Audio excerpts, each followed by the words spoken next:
for your attendance. Usual housekeeping rules apply. Can we please make sure all mobile phones or any other noisy devices are turned on to silent, please? So have we had any apologies today? I think we've got quite a full committee. Apologies from Councillor Alan Jones and Councillor Hugh Bevan. Lovely, right, I have to read this. We welcome the use of the Welsh language at public meetings. I have not received notice that members or invited attendees wish to use Welsh today, and therefore the meeting will be conducted in English only. Okay, we'll move on to agenda item 3, the minutes. If we check them from start on page 3 of your agenda. So we'll go through them for 2. Oh, sorry, Tim. Okay, can I bring declarations of interest? I'll bring Tim in then. Thank you, Chair. A couple of declarations I've been made aware of, Chair, both in relation to item 5 on the agenda, energy management within council buildings. Alan, Mr Williams, I think you wish to declare personal non-prejudicial interest because you're Chair of Torvine Leisure Trust and there's specific mention within that item of possible investment in relation to trust. Is that correct? Thank you. And Councillor Cross, a similar declaration on the basis you're one of the trustees of the trust. Is that correct? Thank you. Any other issues members wish to raise? I'm not anticipating any. And can I just remind members to declare any interests that do arise within the register? Thank you, Chair. Thank you, Tim. Okay, so now we'll move on to agenda item 3, the minutes. We'll start on page 3. So we'll go through on page by page for accuracy and any matters arising. Page 3, page 4, page 5, page 6 and page 7. All happy to note that they're correct? Yes? Anybody got any matters arising? No? Okay, right, thank you.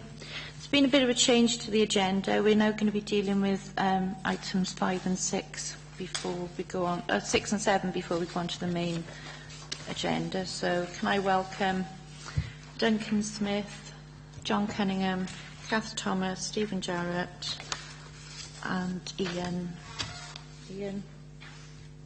Alan Jones. Sorry, Alan. And Paul Evans. And Kerry Williams. Okay, thank you. Okay, so we're going to kick it off then. We're going to deal with the questions on the progress and impact. Should we start off with the waste service standards and the review of waste draft strategy? So I'll kick off. Duncan, a question for you. 2014-15 service standards report was published in Torvine Talks in February 16. When are you planning on publishing the 15-16 report, bearing in mind that we're almost at the end of 16-17? It is a reminder of people of the service standards. Well, it's not in the April edition and there's no room left in there. So if that's necessary, we'll do it in the beginning of the new council, if you like. Yeah? Yeah, because we just felt that, we're nearly at the end and we need to have updates. Yeah. Okay, Stuart, do you want to come in on question 2? The measures around mist collection does not feature in the waste team plan for 2017-18. How can members be confident you are recording this accurately if it's not recorded via your team plan in Finnan? Mist collections, if I can speak generally about mist collections, they are a very, very low percentage of mist collections.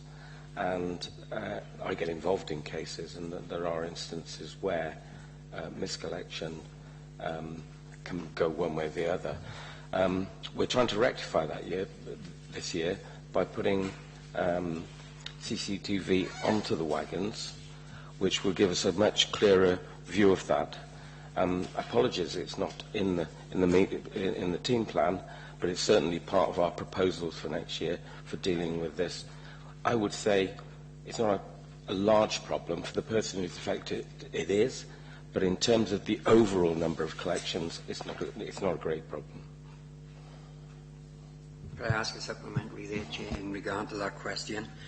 Yes, thank you for that, Duncan. It's a bit difficult talking to you there and where you are. I appreciate that the figures are lower, and you have made the point that that doesn't wash with the person who had a miscollection. But I appreciate what you were saying and the procedure there you were hoping to put in place to remedy this situation anyway. But thank you for that. And you did mention the CCTV on the waste vehicles. We've got any further update where we are with that? I don't know. Thank you, Chair. I couldn't give you an update of when we're looking at implementation, but what I'm aware of is we've been visiting other authorities which have CCTV systems on their vehicles to ensure that we specify the right system. So it certainly is a work in progress, Chair.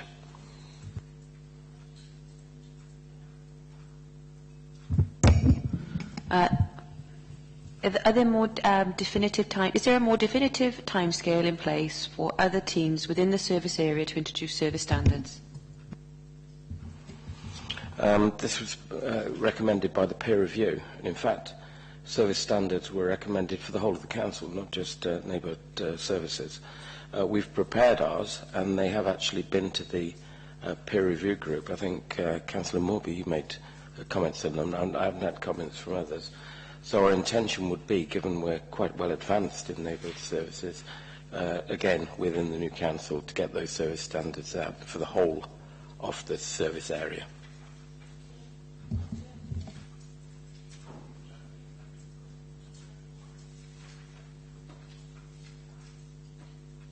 Yes. What was the outcome of your investigation as to whether the service standards report could be distributed with council tax letters?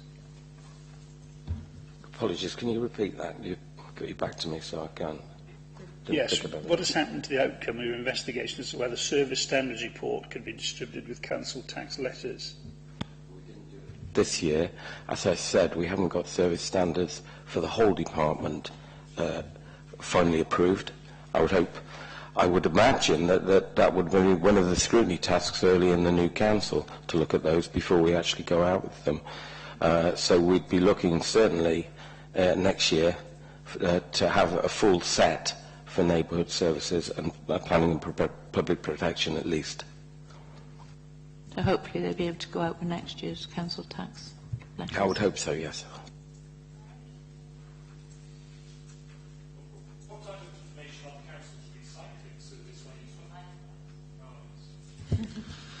What type of information on the council's recycling service are you planning on sending to schools, and when are you intending on doing this?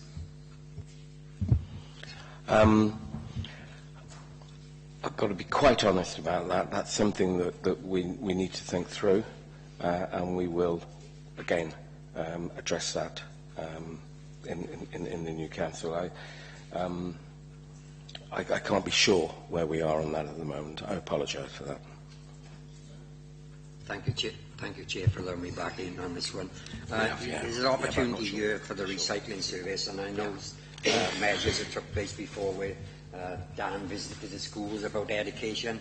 Is there an opportunity as well, Duncan, to add litter problems and try to educate our young people at the same time as you're doing the recycling service?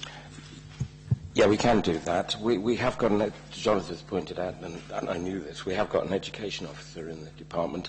I think Brian was asking a more specific question. What were they doing? What activities were there? I'll say to members, I can get that officer to write to you and let you know exactly what activities she's undertaking at the moment. Yeah, because I think it's really important if we can get onto the littering as well as recycling with the school children. I think it would be really good bring you in notice to it. And also I remember mentioning a poster competition on the school children, and nothing, be good if we can get that up and going as well. Stuart? I'd like to make the observation, I think you're missing a trick, because Cumbrian Community Council's run for years, I suspect, I think Pontypool does as well, an environmental quiz every February, and obviously it's Environmental and Planning Committee, of which Councillor Cunningham goes to, actually does this as part of its core work, and it seems to me there's a rather good partnership arrangement that could be used there. I'd agree. I know now, and I'll pass it on to the officer involved. Question for Councillor Cunningham. If you've got any plans, or when you're planning on meeting with the exec member for the education regarding the potential for recycling issues to be integrated into the school curriculum? I don't think we haven't done that as yet. But as we say, we do an educational programme anyway, as Duncan alluded to earlier on, where we do have a young lady, and I've been along to some of these issues with them, where they educate some of the youngsters on recycling and also litter. But as far as putting it into the curriculum, I don't think we've embarked on that as yet. But are you planning to do that? Because obviously it's stated in one of the recommendations that arrangements will be made for you to meet and liaise with the exec member for... Yeah. Can I also ask you, when you have recommendations come to exec members, can you tell us, it's not obviously not a tick box exercise, what do you do when you receive them?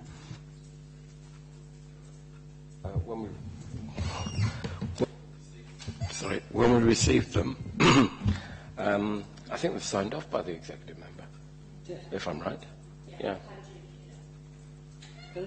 Well, we meet every 2 weeks, so those would be part of the meeting process that we have every 2 weeks.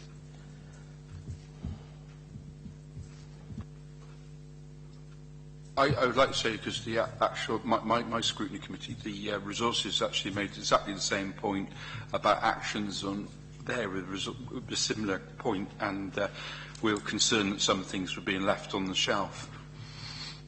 I think it's inevitable when you've got quite a few, and as we move through, you'll see that some things do get left on the shelf because of circumstances and prioritisation. So it does happen.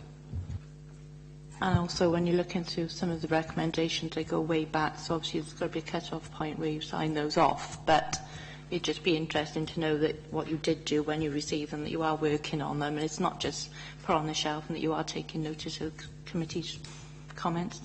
Yeah, and we have got a full-time officer who deals with the education side of things in any event. Thank you, Duncan. If you can just take it forward for us to have the education person write to us or email us all. Okay, return on investment from job creation. Cath Thomas and Duncan. Can you provide details of any impact this Torvine small loan scheme has had on businesses? Has it been as successful as the local investment fund was? I haven't got full details. Obviously, since LIF ended, we've been offering grants, and again, I can write to members and let them know what the effect of that has been. But I know from my own involvement with businesses from time to time, offers are being made on a regular basis. Yes, Chair. To be more specific, Duncan, could we have some idea how the uptake of it was? How many people have applied for grants? How many were successful, and how many weren't for whatever reason? Our grants for loans now, we can give that information. Yeah, we can provide that information. Yeah, if I'd have known beforehand, I could have brought it with me.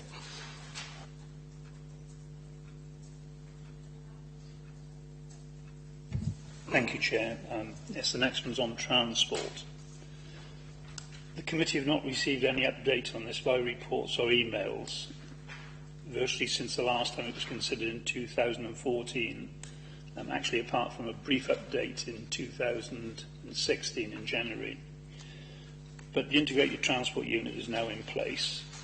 The committee would like to see this added to the basket of items for visioning going forward to assess the impact it has in its first year of running. But in the January 16 report that we did have, it said that e-procurement benefits were being analysed and initial indications suggested savings, and that vehicle mileage has been reduced. I just wonder why we haven't seen that analysis, or why we haven't been updated with that, because since the start of this process in November 2014, we've not essentially had one single fact or measurement or any real detail on this topic. Could you update us totally on where we are, please? Yeah, I apologise for that. As you just mentioned, the ITU is now in place and fully functioning. We have had some successes in terms of cutting costs, in terms of contracts that are being led, and we can itemise that information for you and let you have it. Apologies you didn't get updates, but as you can imagine, setting the unit up has been quite a process, plus joining on certain things from Blaenau Gwent as part of that process. And we haven't been keeping the information from you. I think it's just the officers have had their heads down.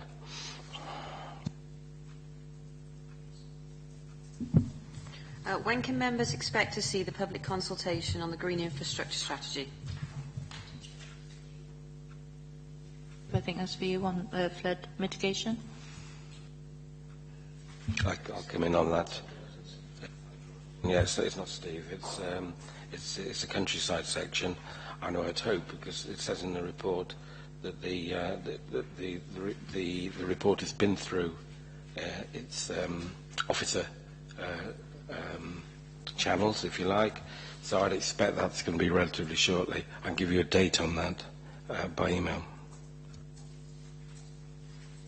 Yeah, when we were looking at that joint, I was looked at the actual measures in it, and obviously the other effect it's going to have on it is the Brexit vote. Are you doing any work on all that implications? One, the amount of detail that's involved, bearing in mind we've only got very few officers working on it, and two, the implications of the 1,200 or whatever implications of coming out of Europe. I'd need the team replicated 50 times if I was going to do that. I know that the WLGA are currently compiling a Brexit effect list, if you like. That's been compiled for the end of March, I think, and we're currently preparing information to feed into that. So I think we'll feed off the back of others in terms of what the effect will be, both in terms of money, and there's obviously effects in terms of the way the legislation will change, particularly in terms of the environment. No, I couldn't afford to have somebody working on that, and we will rely on organisations such as WGA, LGA, etc., to provide us with that sort of information. What about the current legislation? Because there's a considerable body of stuff. When we were looking at joint, the number of stuff you're responsible for, and certainly just come down to very few officers, we're well aware of that, is, remember the previous conversation we just had about things that get left and things that have to be done, and obviously there's things in terms of planning or currents and things that, I think of things like the Wildlife and Country Act and stuff like that. How do you prioritise all that? With difficulty, but we do. And obviously anything that's statutory, such as that, is important because it's the law. So where it comes down to legislation and law, obviously we like to think we're red hot. Other things maybe fall by the wayside. In terms of how things will change as a result of Brexit, I think the government are having a hard enough time working out that without us at our level trying to second guess what it's going to be. So the legislation's here as it is at the moment, and that will be our priority, to work within the existing rules. Thank you. Any other members got any other questions they want to ask? No? I'm not sure whether you want to add anything else, or you're quite happy with... I'd add to the economic one that we covered, and I did want to say this because I think it's very important. I think the whole parameters that were there when you considered that have now changed because of City Deal. And we've made that point in the report, but that's significant. I'm hoping that will bring back forms of grant that have been lifted by Welsh Government and set a whole new scene for economic development, because economic development is at the heart of that. And because it's across 10 authorities, we're working on plans at the moment for introducing things that will work across those authorities and allow joint working. So I think that's of all the things in here, I think that's one of the most significant changes you're going to see over the course of the next council. You've offered me something there. With regard to the economic effects of City Deal, are there stuff that at the moment that we're seeing positive? Obviously we've got transport is the major issue there, but is there any other issues that are going to come up pretty quickly in terms of joint issues that, joint ways of working? I presume job creation is one that we've already mentioned. What others are going to go in there really quickly? That this morning, and Steve and John attend the RTA. That's the regional traffic organisation. There's going to be a regional organisation for that. There's going to be a regional organisation in some form or other, whether it's secondment from local authorities for strategic planning, and there'll be other functions that the City Deal people will take on. So I think you can say it's in embryo and growing at the moment, and again, over the course of the next council, those will come to fruition. Okay, well, I think that's all that's left to say. Thank you very much for your attendance this afternoon. Feel free, if you would like to stay, you can, or if you'd like to leave, that's fine. Yeah, that's fine.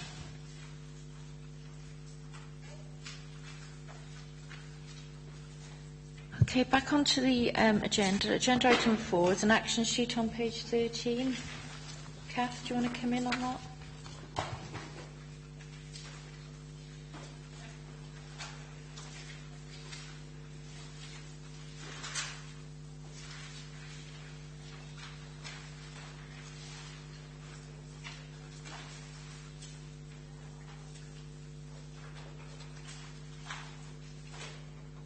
Duncan, sorry, before you go, we've just looked at the update, the action sheet. You've given an update on the annual recycling costs in relation to the RAP report. Should it be made available to members at the appropriate time?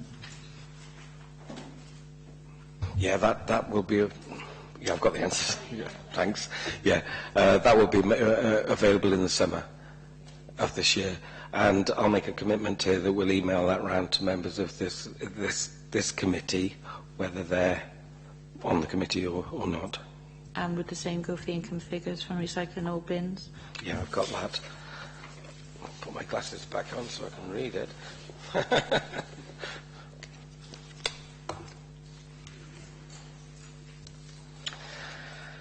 I'll read it out. This is an email from Cunnan to Jackie, I think.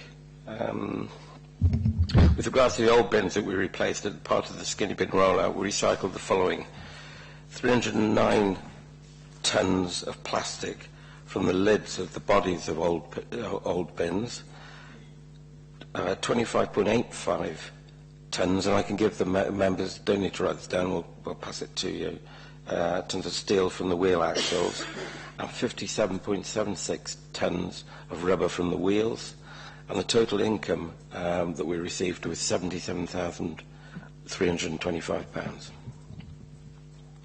And I'll pass that round to members. Well, you've got the email if you want to pass it round.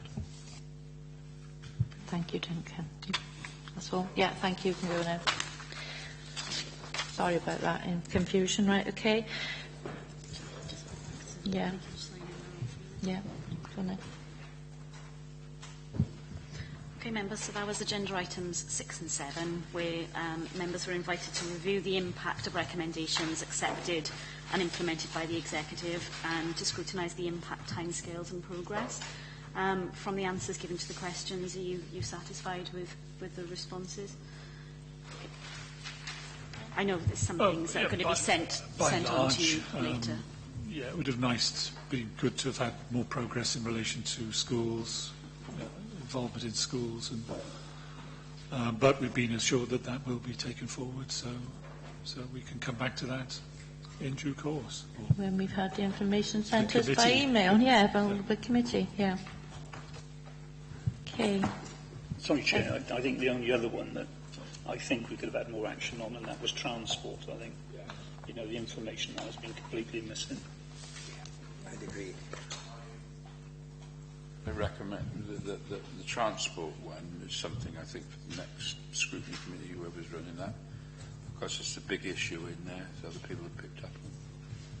Without going down the City Deal line, it's just local transport we're looking at. I think maybe we need to examine the local bus routes and where they go. I know some people locally are doing that, and it needs quite a keen review by this committee, maybe. Yeah, that can be put through as a possible subject for a topic for the next visioning session. Yeah, and I think we look forward to having the waste standards, and hopefully they can be sent out to all households in time for the next council tax year. Okay, we'll move on to agenda item 5 now, the energy management within council buildings, which starts on page 15 of your agenda. Can I welcome Alan Jones, Paul Evans and Steve Jarrett. Thank you for coming this afternoon. I'm Kerry Williams. Do you want to come sit by here, or are you okay up there? You're all right. We'll get you a chair. You're sitting up there all on your own. Okay, while we were looking at possible invitees for this topic, emails were sent out to all members asking, did anybody have any suggestions for any invitees? Lots of suggestions were put forward, and Kath, then you went forward to the relevant organisations. Do you want to give an update? Yeah, thanks, Chair. We had a couple of recommendations come forward for people to invite or glean information off prior to the meeting, really. One was Cardiff Council in relation to the Rada Weir hydro scheme. The gentleman from Cardiff was really keen to be involved and help us with any information that we required. However, unfortunately, he couldn't attend today as he left his position last Friday in Cardiff. But he did provide us with some information which all members have had a copy of. Also, there was a request for us to contact Monmouthshire to see what they were doing in relation to energy management. We took this on board and then contacted all of the Greater Gwent councils. Pretty much all got back to me initially to say that they would look into it and come back to us, but unfortunately none of them provided us with any information or were prepared to attend the meeting. Can I just add that I did signpost you to the hydro system in Blaenavon as well. Yeah, I know all signposting and suggestions were taken up by Catherine. Even after chasing, it's very difficult to get the information. We were unable to get some invitees coming along. So, Steve, do you want to give a quick and a brief overview of the energy management? Yes, certainly, Chair. Thank you. I won't talk to the report in any detail, but just a couple of things perhaps I'd like to highlight and then pass on to Paul as well. Just to note that in terms of the structure of where energy management sits within Torfaen, Alan, an energy management function, fulfills use to sit within asset management and resources. So we've previously reported to the Resources Committee. For just about 2 years now, Alan has been sat with neighbourhood services, specifically in the property management group that the Paul heads up. So this is our, as I understand, this will be our first report to this committee, much that some of the members will know of us from previous committees. I think perhaps just in terms of the report, Chair, it might be useful if, whilst we're talking specifically about how we deal with energy management and the particular project of improving energy efficiency in the Council's asset in this report, might just be worth Paul Evans giving a quick overview of how we look after our buildings in general, and how we sort of understand and know our building asset as best we can, given the priorities we've got.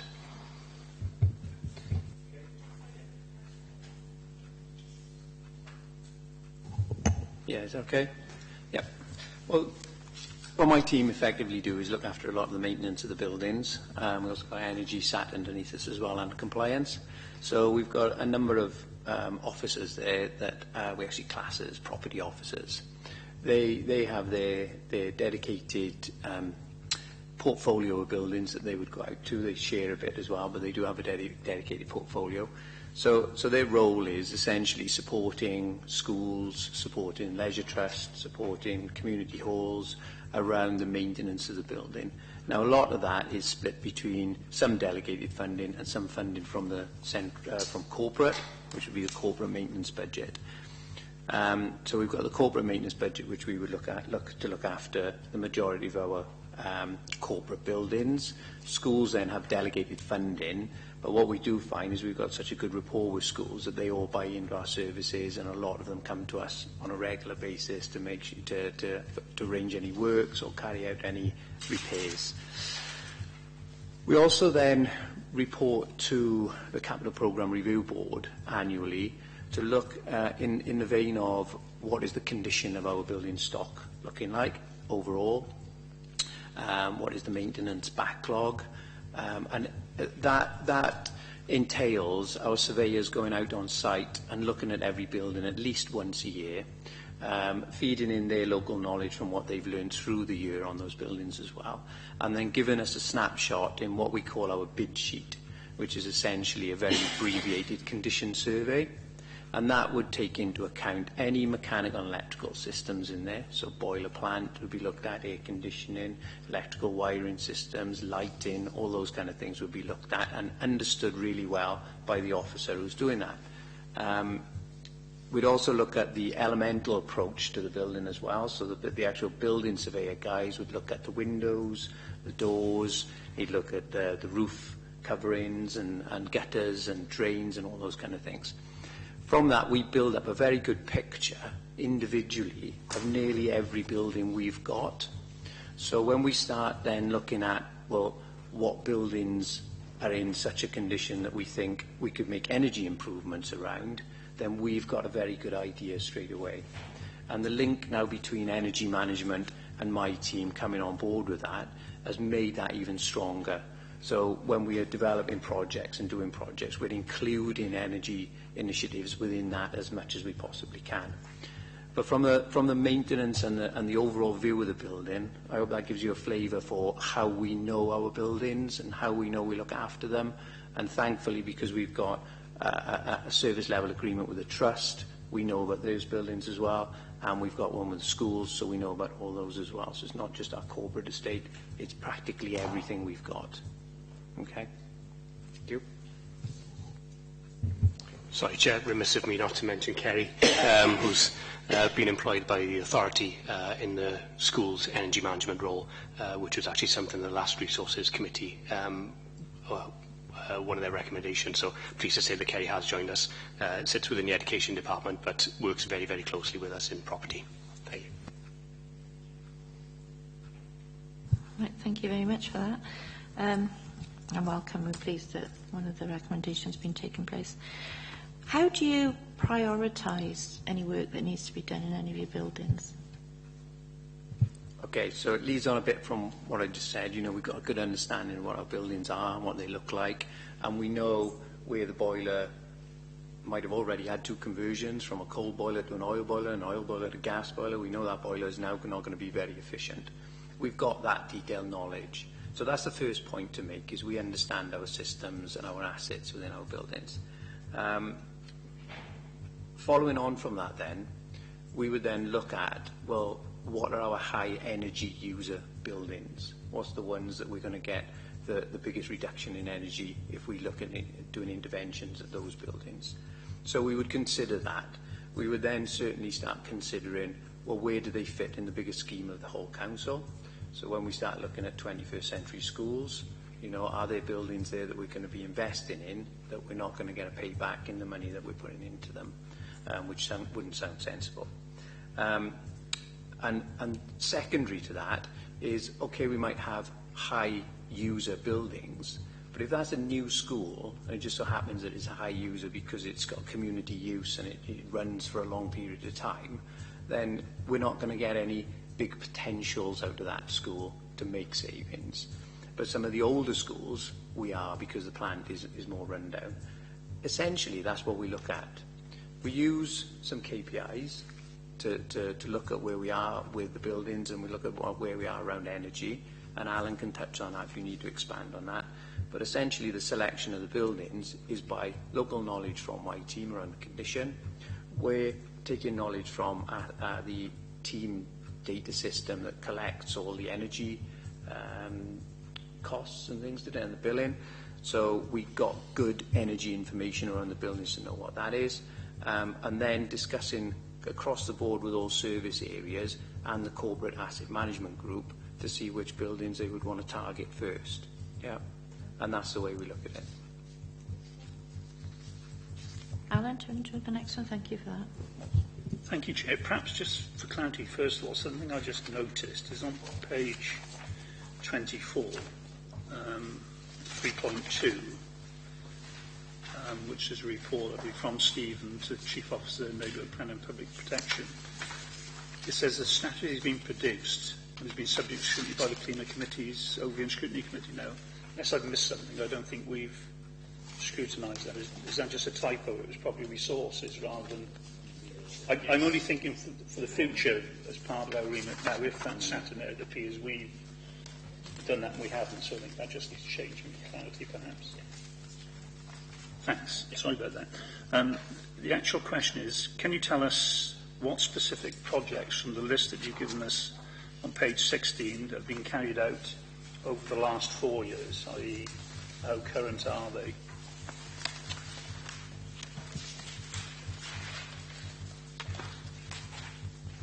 Sorry, Chair, could I just ask that if members refer us to paragraph numbers, because I certainly haven't got page numbers on mine. I've printed it off the internet and I haven't got page numbers. That'd be great, thank you.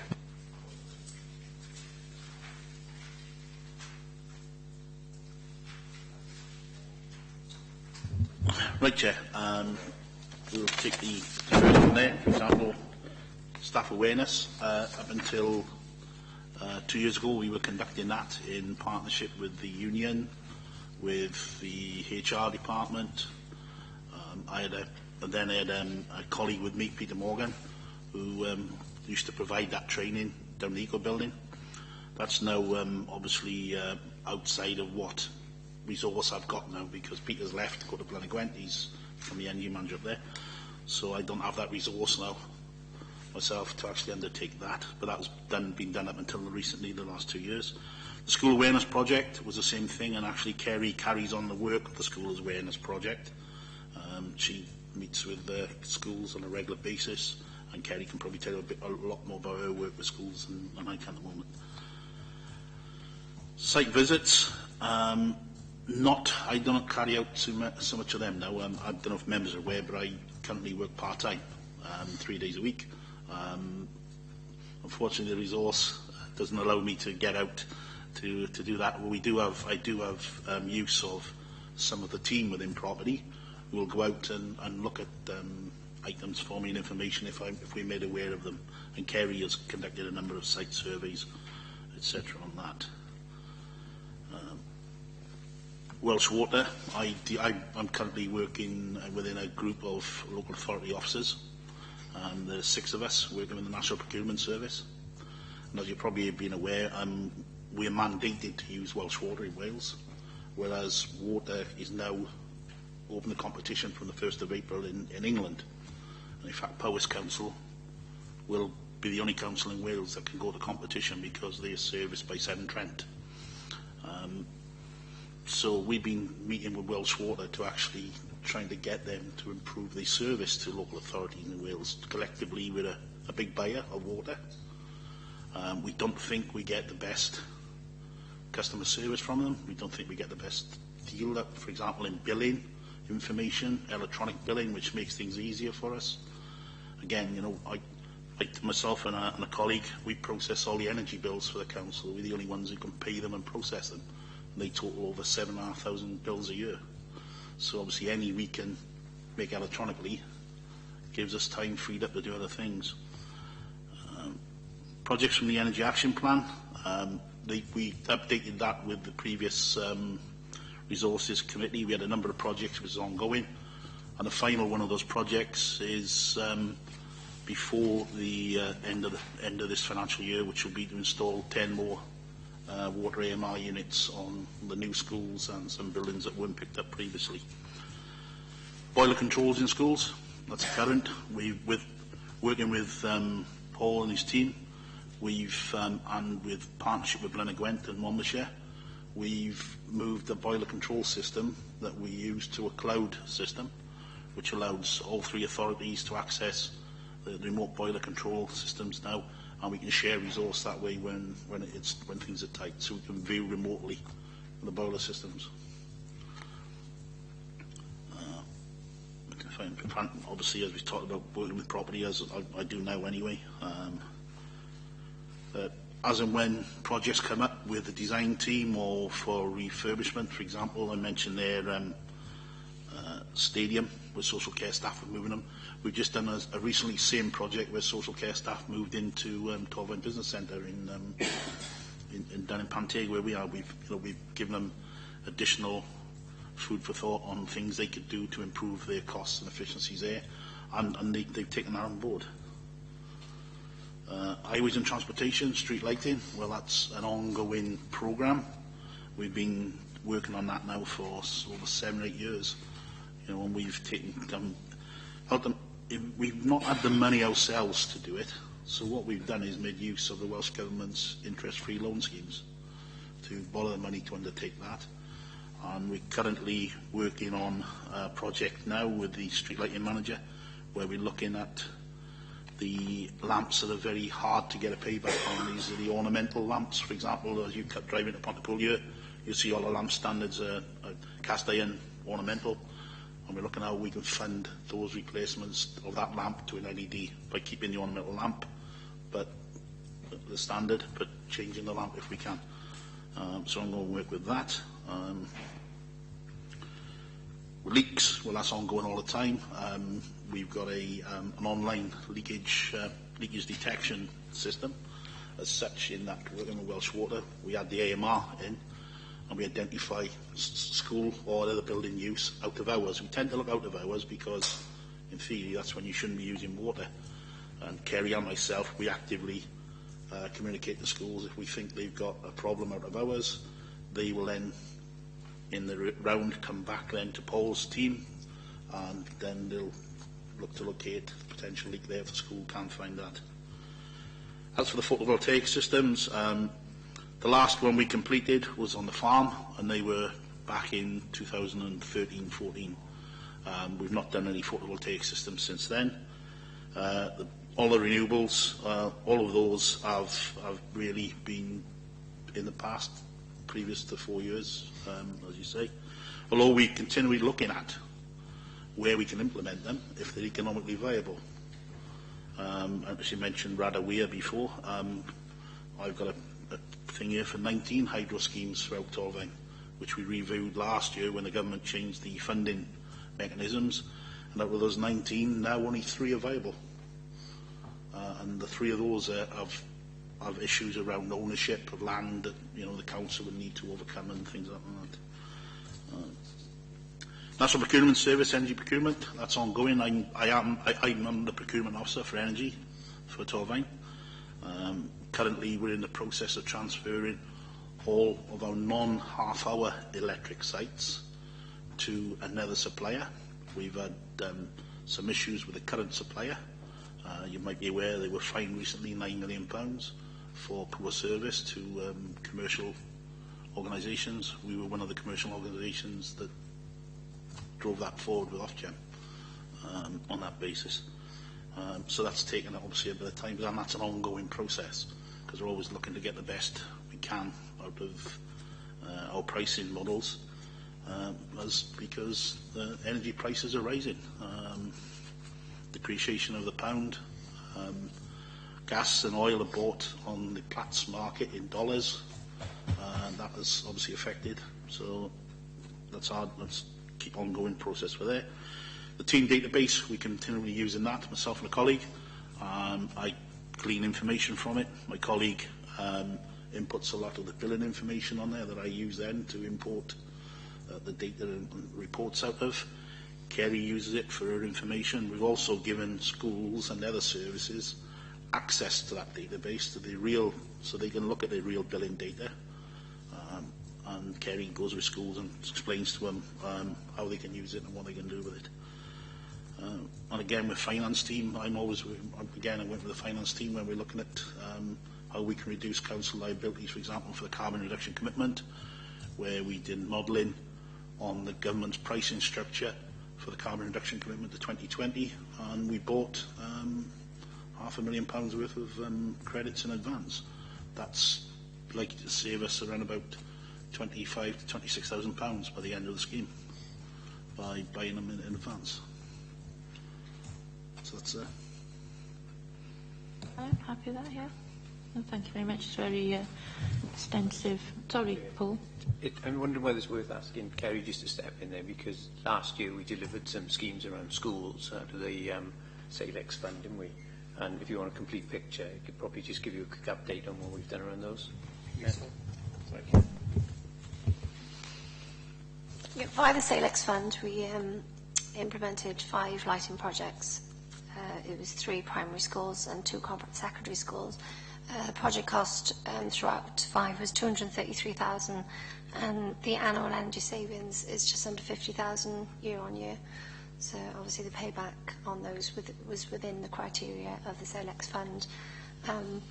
Obviously interest-free loans and no capital outlay to the schools, so the schools then are benefiting from the energy savings, so they pay in 75% of the energy savings back into the fund over the payback period, and they're retaining 25% of the energy savings. So obviously after they pay back, 100% savings are their own. So that has been obviously sold to them in the last 12 months. Are there any plans to introduce more schools as well in the future? Yeah, I think that's probably what we're going to come on to talking about in a bit, isn't it? Okay. Is our programme for energy efficiency works, and then we can give you an update where we are there. Still the March, Obviously, I did the last scrutiny. I mean, person was present at the last scrutiny you did. I was really impressed by what Alan had to say about control measures, which you made a big point about at the last thing. And the schools we went to, where you had Cranbridge, and you made a very big point about being able to control energy in and out, even with novel methods, which I think is how you view some of these things. But the ability to buy energy, convert it into other energy, is something that the Resources Committee took away. You buying cheaper gas and using it to generate electricity. Obviously, in a rising market, I suspect that's not quite as easy to do now. The problems you had with Llanrafan Manor and their ground effect, and I suspect the problem you got with the power station, with the same, it's a lot of us would like to see stuff like that, but you did warn us against that. The same thing with solar energy as well, because although we've got big solar farms that are going in around the place, or going around, it's not always practical, and I do take the point on that. The one thing that I would like to ask, but I'm responsible for a couple of community halls and basic assessments of buildings like that and schools, and I know you're working with schools, that's good. It does seem that basic energy installation for schools and community buildings would seem to be a thing a lot of us reflect on, and I take that away from the last one you did on these, and it does seem that getting a lot of insulation would save a lot of money still, as written. So energy audits, or whatever you call them these days, seem a basic one to me. And I want to hear what you've got to say now from that, because I came away from that thinking, yes, we're doing a lot. I still got to see this windmills and solar panels, but we always do, don't we? And what we've got to offer, and obviously I think that's where we're going to go with the rest of it. I wasn't here for yesterday's pre-questions. To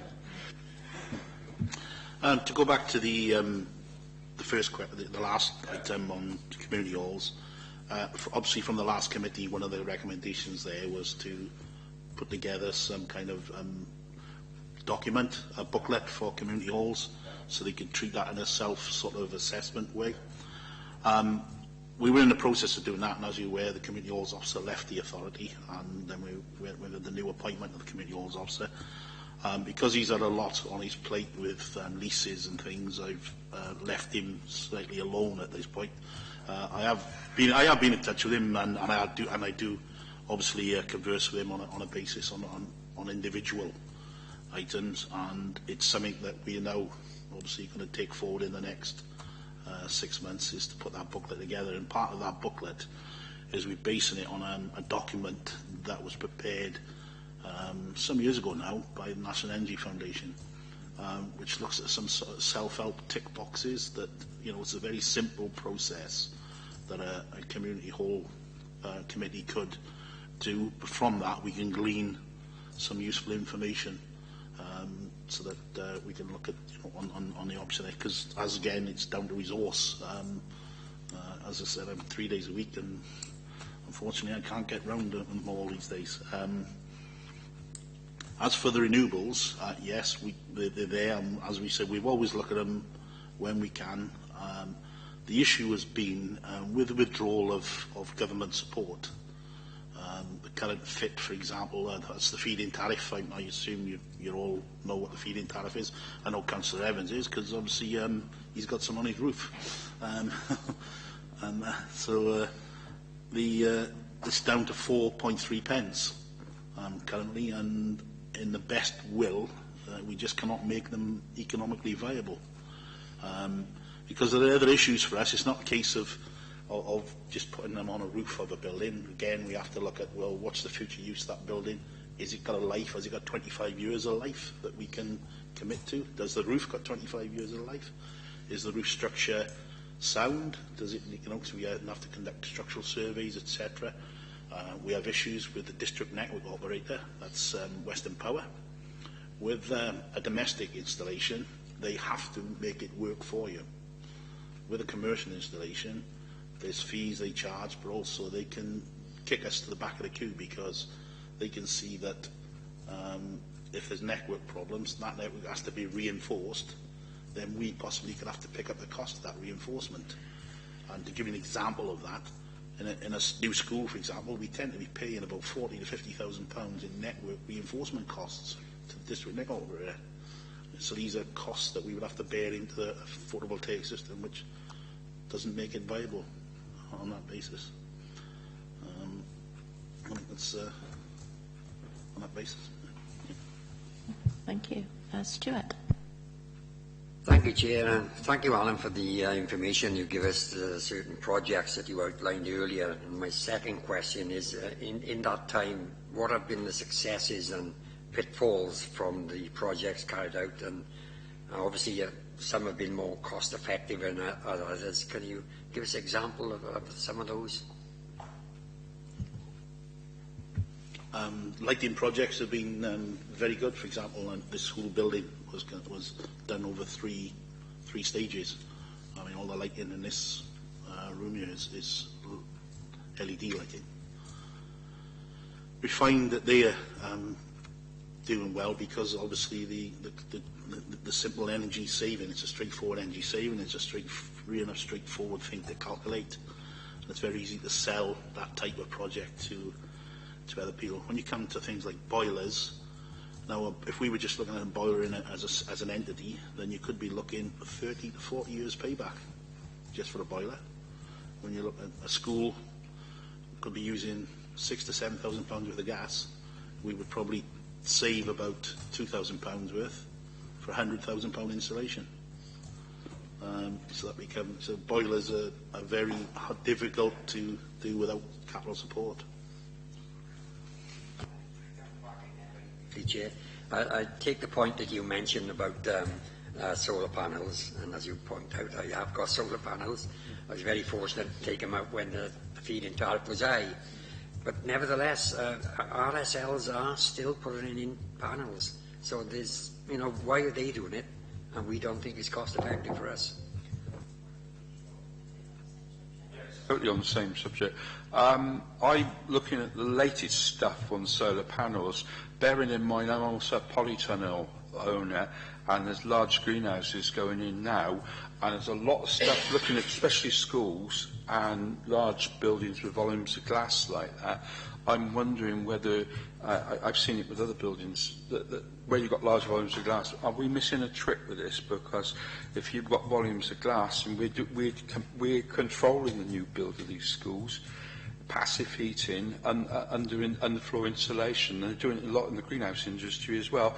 And plus the fact we're getting this new technology coming in with batteries. There's a lot of stuff coming out on batteries, Tesla pack type style stuff. It doesn't have to be Tesla, just a brand, isn't it? It does strike me that you're doing it with the lighting systems you've got in the street, but there's not really schools, for instance. You've got small solar panel units and batteries. There's a lot of stuff that could be incorporated now. It's very, very new. It is, Joe, but at the moment we're just trying to find out what the pitfalls and the successes have been. Can I just say, I'm only saying this because this has come out within the last year or two. I'm sure Alan's well aware of this, but it's stuff that could be designed into new build. Can I just come back first on Stuart, your question around it? Alan's mentioned, you know, whether these things are economically viable. Yeah. For us, there's no funding to do this. This has to be budget neutral.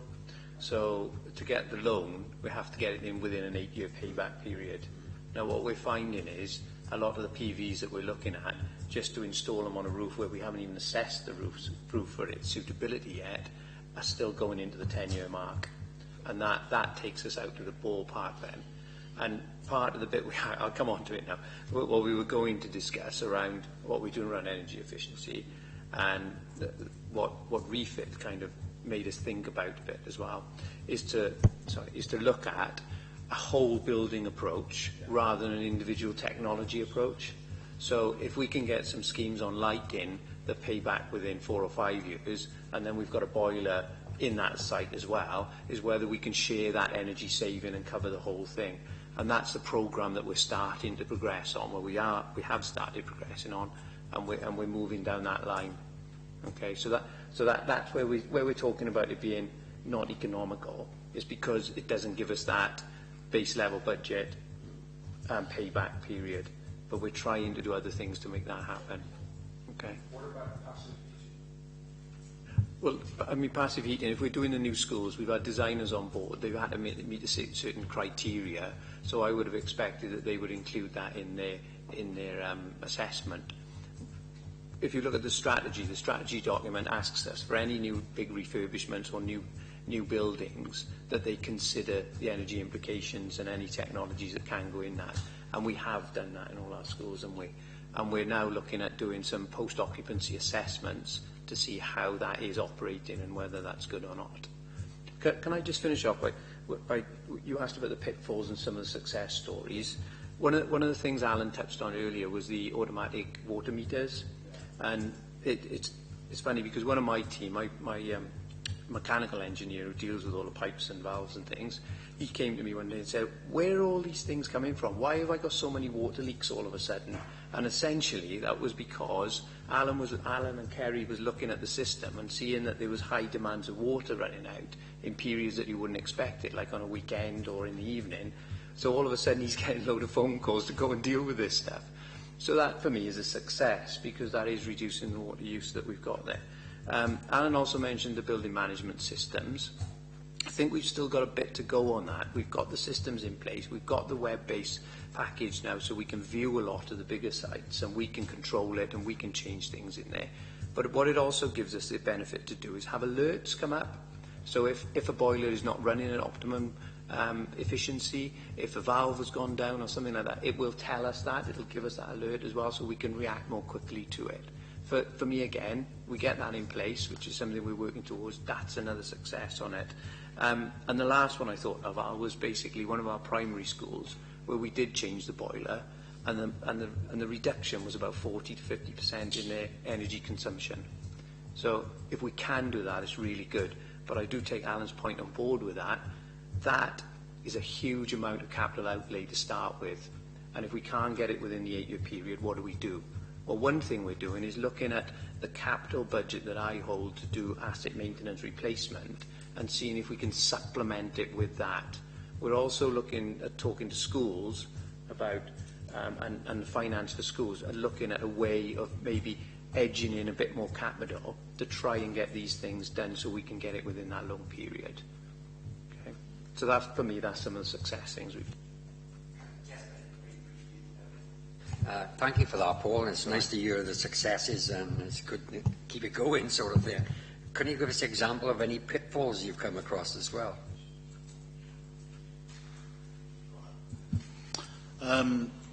We get approached all the time by salesmen, provide that we can do this, we can do that, and you know we don't tend not to just take things on board on the basis. We work colloquially with well, across Wales actually, through the Consortium of Local Authorities Wales, as energy managers, like building maintenance. We share knowledge and good knowledge. So therefore we try to avoid what others see as pitfalls. And I would say from a pitfall, I've not come, you know, what we've done, I've not seen one that's not delivered the savings that we've got. There are things out there that people will come and try and sell you. but we haven't taken them on board. One of the biggest areas we get requests for example, is sometimes is windows replacement. And again, you know, the savings that's on a window replacement, the capital outlay for the energy saving, again, is way outside our economic things. And to go back to your question about RSLs, RSLs get what's called RBED funding in Wales, right? Which is quite a substantial sum of money from the Welsh Government, which is used then to do energy efficiency across the housing estate, not just of the RSL. They're supposed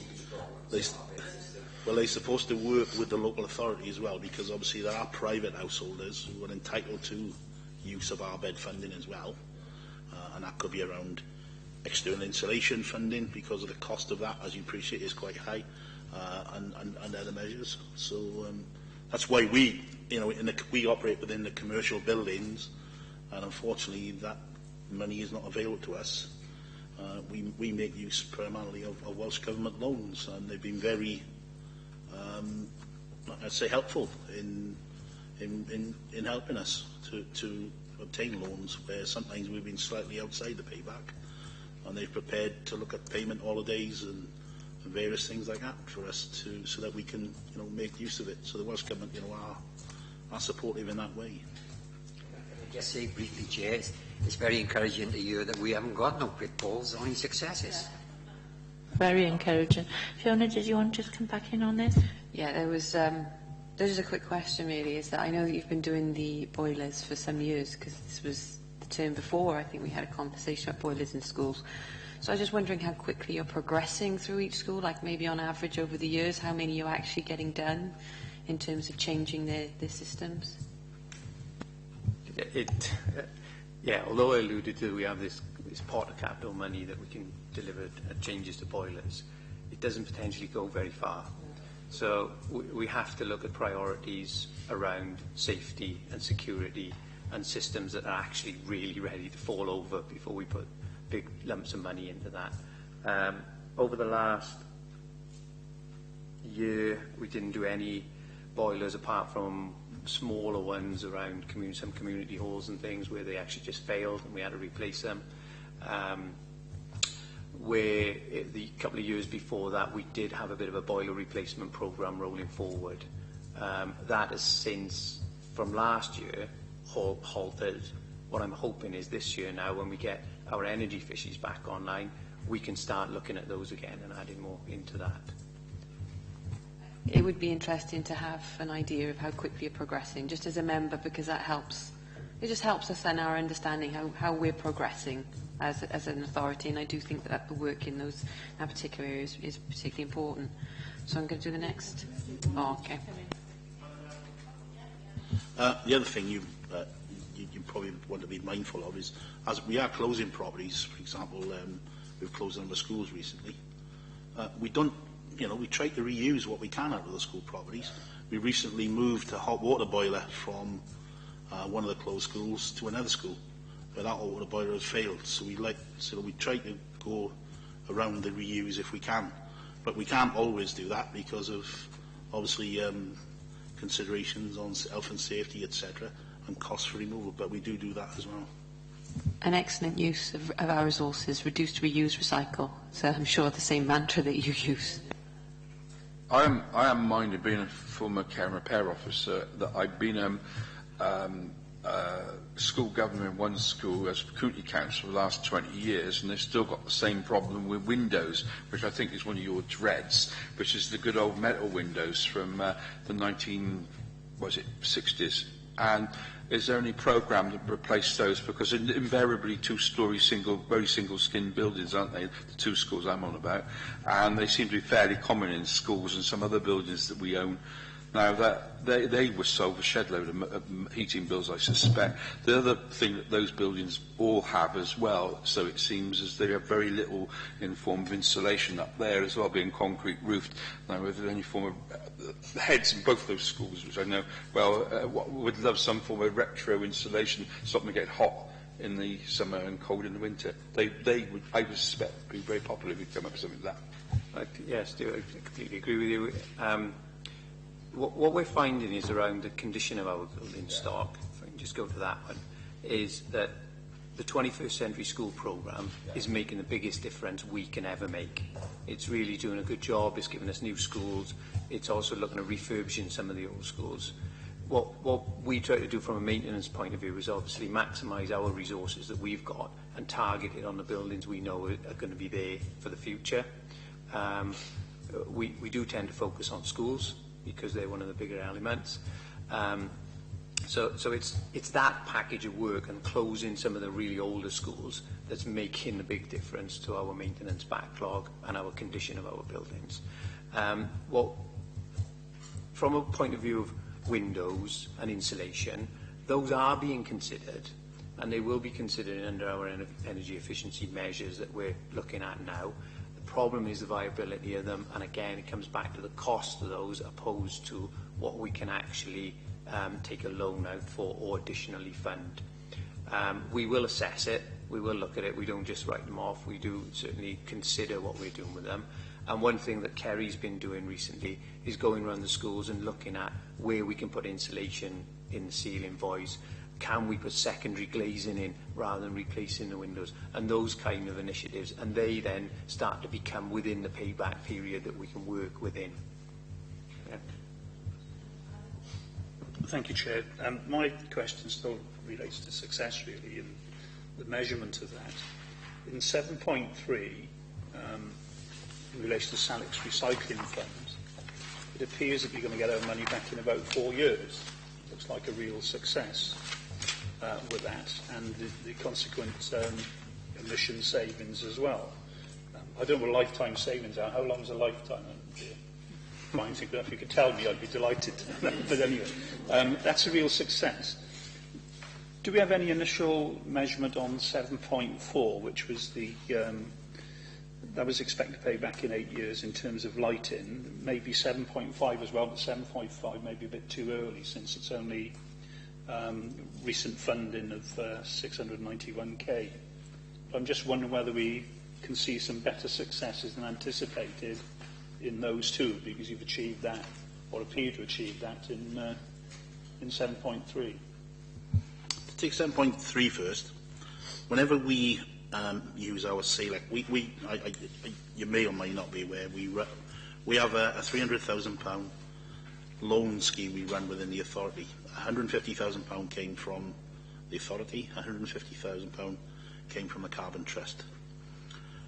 To comply with that, there's a number of measures we have to do, and part of those things is any measure will have what's called a persistence factor. And the persistence factor is based around its lifetime. So, for example, something that you can fit, forget, don't need to maintain a lot, will have a long persistence factor. For example, cavity wall insulation. Whereas if you're looking at something that can be tampered with, can be played about with, can go wrong, things like thermostatic radiate valves, then they don't have such a long persistence factor. And this is all taken in when we do a calculation on whether a project is viable. All of these factors are taken into consideration.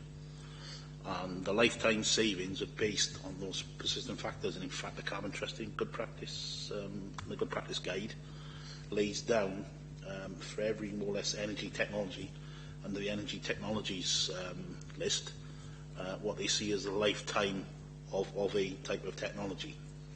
So that's how it deals with that. To go to 741, the seals funding we've used tends to be for street lighting.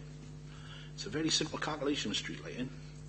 Street lighting, unlike a building where not all the lights might not be on it all the time, and different ones might be on at different times of the day, invariably street lights are on for 3,400, I forget the odd hours a year. And that's based on, just to give the background, on an array that's sat on Blaenau Gwent's council office in Tredegar, because it's measuring, using light cells, how long street lights are required throughout this part of Wales. So we know that that lamp takes X watts, this lamp, the new lamp will have this watts. It's simple, take one from the other, apply the current cost to that, and that is a saving. And we never, and all of these projects that we do for the SEALS funding Again, we have to produce a business case to the Welsh Government.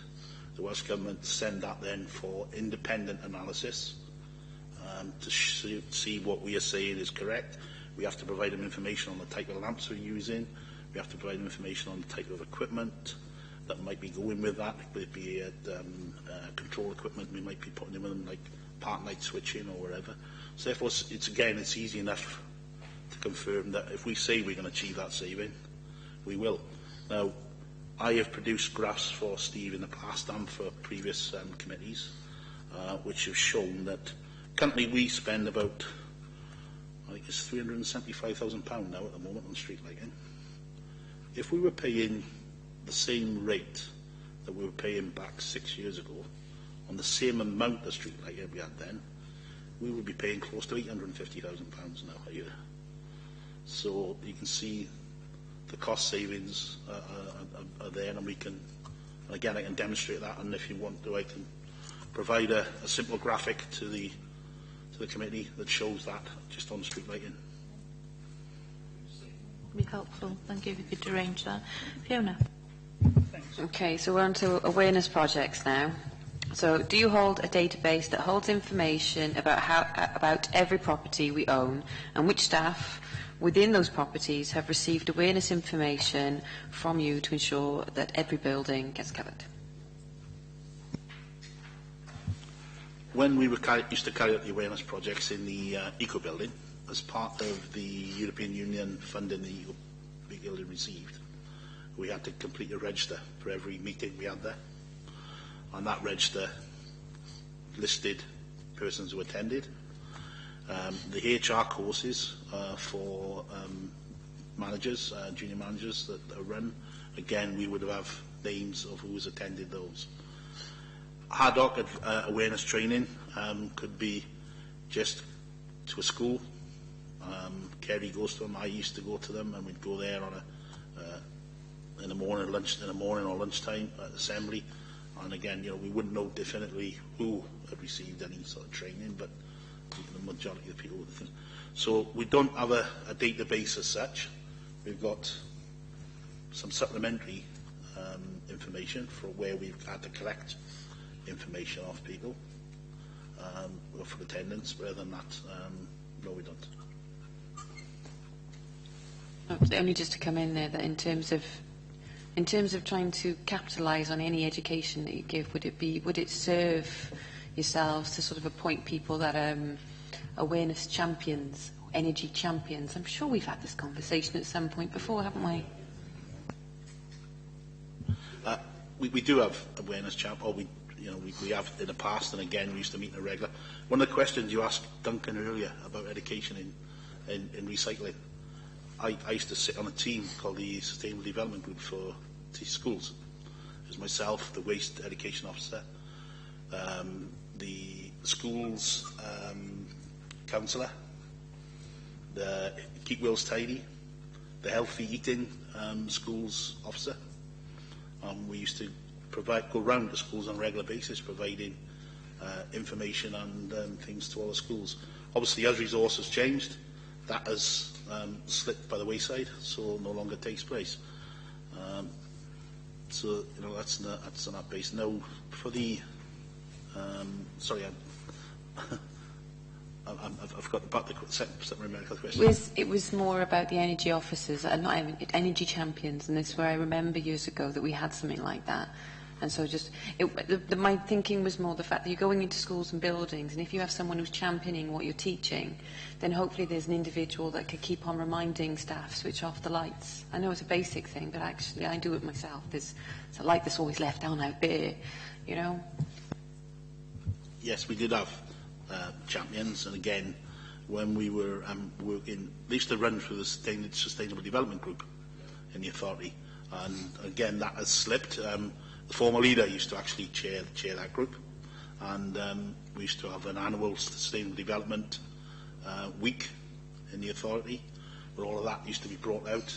Invariably, we would run them at either the farm or around the other parts, and we used to engage with business, the public, and obviously internal staff. Those we haven't carried one out now for about 2 years on that basis, again, down to resource. We did look at an online training tool for sustainable development, which included energy, which included biodiversity, which included sustainable development around. We had that software ready to go, but it was decided not to proceed with that. Again, down on a cost basis, really. So could I just finish off there, Chair? I think looking at what's in the strategy and what measures we can undertake, and mention priorities and resources, I think we have to target where we can probably get the best, certainly in terms of energy consumption, where we can reduce our energy consumption the most. Now, much as I'm a fan of education, and it's got a part to play in anything you're looking to do, I think we can probably get better energy consumption reductions from other measures we can undertake, primarily around plant and the substantive element of this. The bonus of having carrying posts at the moment as a carry is in schools, and we'll be carrying out this work. Could I make a suggestion with because there are community councils out there, and as I said in the previous thing with Duncan there, Cwmbran Community Council, and I think Pontypool and Crossy Ceiliog all do this. They've got they've got environmental committees, and I think a little bit of partnership working on your part, which wouldn't cost you a lot. Bearing in mind you've got the knowledge, helps. They do this annual environmental quiz where that information I think you might actually give them. And they've been doing that for, I think, the last 15 to 20 years. Plus the fact, with that committee that John Cunningham goes, there's no reason why you can't go there and part that and use it as a way of working with schools, because we do that already. It just seems a bit of partnership working, and they might even provide you with some money for asking nicely, because that just seemed ridiculous when we're not having that conversation. Just to say, Chair, as most members will probably appreciate, we do talk to the community councils regularly, and we're are working well together with the community council on a number of factors. I'll certainly pick this up in terms of if this is another opportunity for us. Brian, do you want to come in on the next one?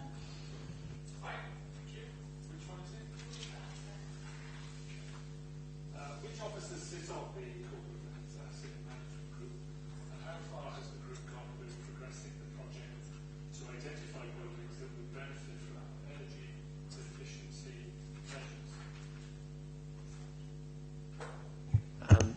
measures? So the officers that sit on there are corporate senior officers. So there's Nigel, Aurelius, Dave Lilly, then there'll be Dermot,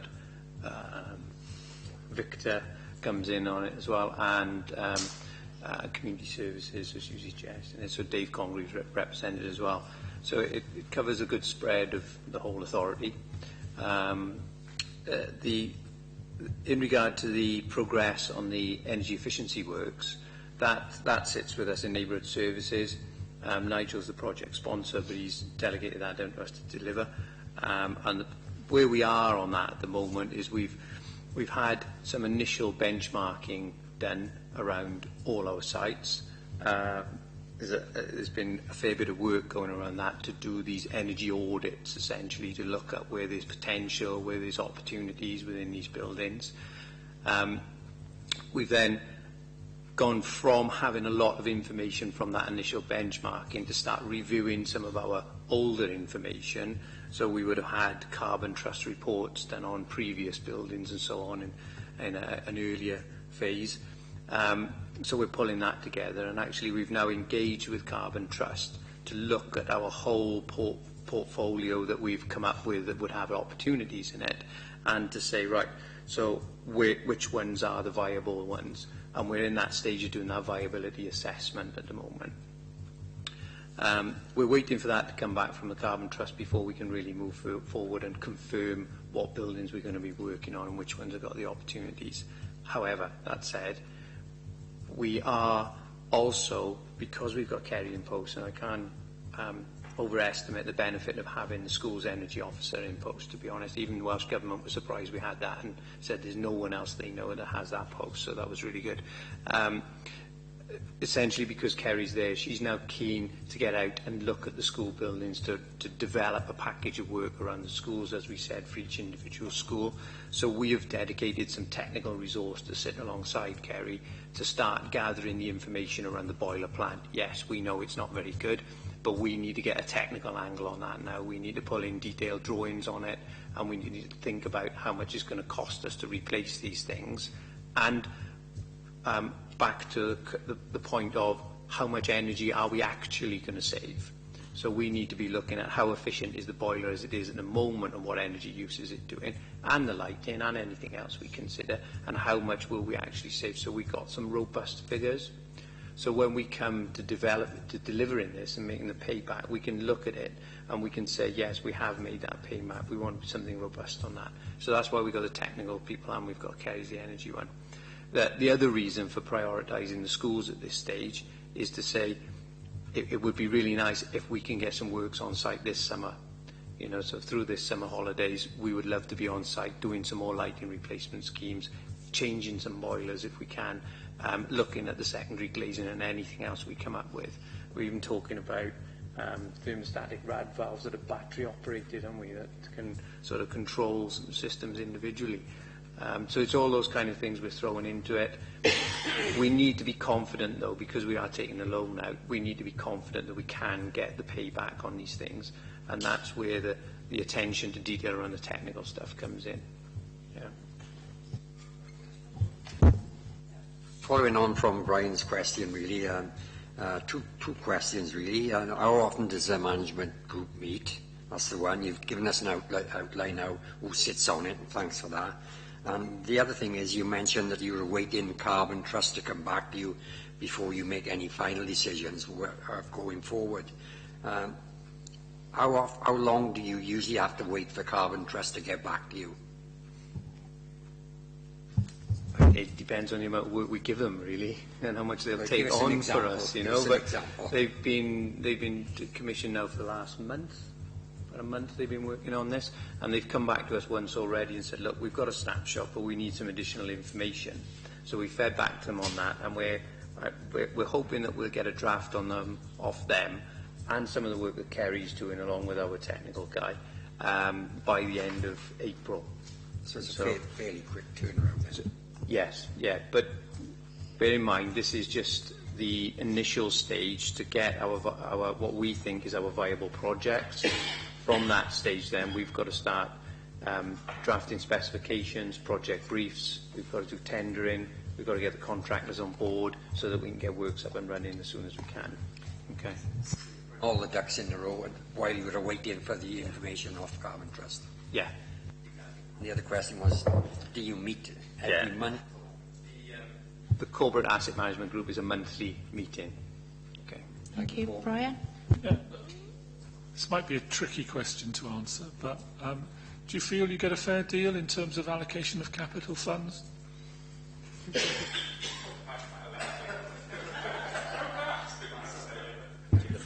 I think Nigel Reelis and Dave Lilly do a very difficult job, and they have to consider a lot of competing priorities.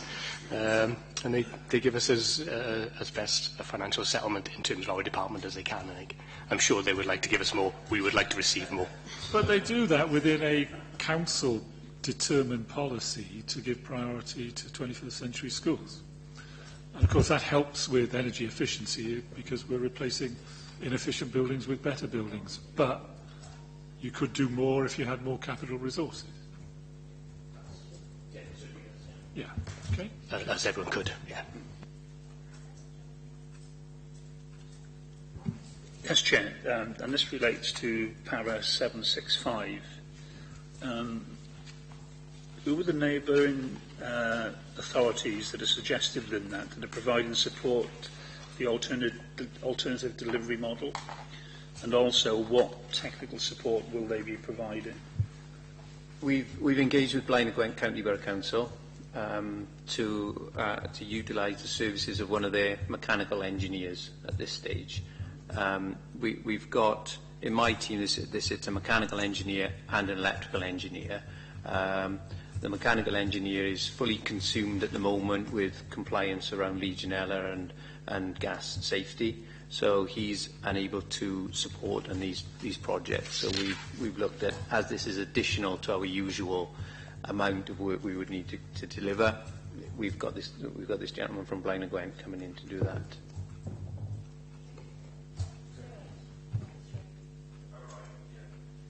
Agile working is becoming more popular across the council. Have you been able to detect any energy savings as a result of this happening? Kind of reflect on this when we did it before. I have no idea. That's the honest answer. Alan might go there. It's difficult with buildings like this, for example.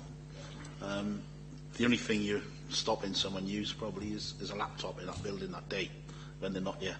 The lights are still on, the heating's still on, so that's the purpose. It's how we agile work is probably goes against to try and make that sort of savings.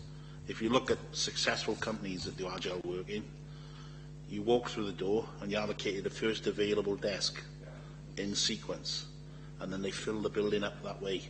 So therefore you reduce your running on those buildings. We can't do that because of the services we run and obviously numbers we have, etc., for the public to be able to deal with us and things like that. Can I just add to that? Part of the corporate asset management group is to look at the buildings we've got, to assess the number of staff we've got now. You'll obviously be aware of the ABS review and how many staff left after that.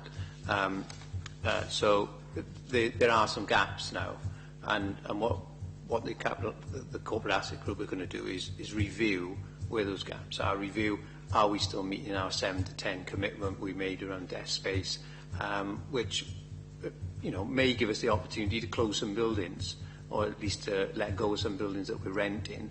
That's where we'll make the bigger savings, and if we can close one building, it won't just be savings around energy, it'll be savings around rates and leases and costs and everything else. So that's the way they're targeting it at the moment. I was going to ask you a supplementary question here, because I was aware when we did the visits that you had some really good, interesting kit for monitoring from distance on this. And part of the, I thought when I went to especially Cranbridge, I think the teachers liked the fact they could monitor what was happening with your systems, and you had that facility. What is the IT up to it as well, and the software? Because that was one of the questions I wanted to find out, because you've got some systems. It's whether that side of it as well, because you can sit off, can't you, and watch what's happening. You can monitor the effectiveness of it, and we have also monitored our IT thing as well, but how all those systems work. And there's quite a lot in there, isn't that what I've just asked? But it was striking me as we were asking these questions, you talked about your physical and it's also the IT as well as part of the system as well, isn't it? Yeah, IT is a very important part of the system to make sure we can agile work and sit at home and do our business, what we need to do. What we've got separately from that is the building management systems. Now they obviously give us that remote function, and we're finding that the ability to deliver these things across the web instead of through the sort of restrictions you'll get within the IT system from the SRS, and rightly so, because they're going to have some protections there. Because we can deliver through the web on that, then we are able to remotely monitor things and see what's happening with the systems. That applies as well to the team data system, where we're collecting all the billing information in regard to all the schools can see their billing information now. They can view it across the web, they can view it from home if they need to, so they will be able to pick up on their information around their water, around their gas, around their electric. Fiona, moving on to consultation. What research have you done, if any, with other local authorities to see if we're doing anything, or if they're doing anything differently?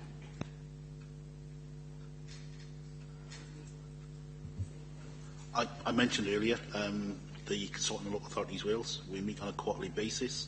One of the things we do before any meeting is we provide a work update for each authority across Wales. And it's not just local authorities in that group. We've got the Welsh Government, their own estates manager now attends that as they see the benefit of it. National Resources Wales, now their estates manager is in it. the fire service, police services, the estates managers are now part of that group. So we do that to see what other people are doing at that time. It then can jog your memory. I might need to look at. I could look at that, and somebody comes up with a. We normally do a couple of case studies on various things. One of the things that we are looking at the moment, Torfaen, is utilising the generators at the SRS to generate electricity to the grid at a time when the grid is on high demand and could be short if not met. So I'm working on a sort of a briefing for the other Welsh authorities on how that could potentially work and benefit for them. Is there any kind of table or anything to show how well Torfaen is doing within that body of others, just so that we can measure as members, as I said before, basically how well we're doing?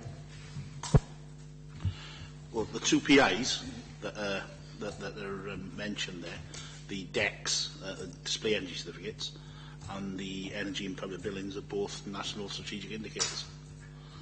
So if you're improving your building stock, you would expect then the display energy certificates that you're producing annually, you would start to move towards the 100 mark, which is the sort of just top of typical. The other PI is based on a target of 3% per annum, and that's measured against the environmental, the Welsh Government's Environment Act, which is looking at an 80% reduction by 2050. So that gives us that drive to meet that. So on that basis, so those PIs are available on Funan. One of them is done through the Consortium of Local Authorities Wales again, which collects not just data on energy, as you appreciate, it collects data across all building activities. Yeah, that data, just to answer your question, the CLAW data is then looked at across all authorities, and they got like little tables to show whether you're going up, whether you're going down, where you sit in that priority. It'd be nice to see, isn't it? Just so we can, because we're not. One of the things that I have to always remind officers is, educated or as enthusiastic that we might be, we're never as expertly skilled as yourselves, and it's a great indicator for members to be able to see data like that. Okay, I'll see if I can develop that and bring out a graph of that and send that across to you. I think it might come with, you might be interested in that as well, but it'll come with the condition grade of the buildings as well. So we'll show you that. Have we got the deck ratings of our buildings? Yes, we collect them every year. We have to. It's a legal requirement. Have we got ones that are good and ones that are bad? I presume is the next question.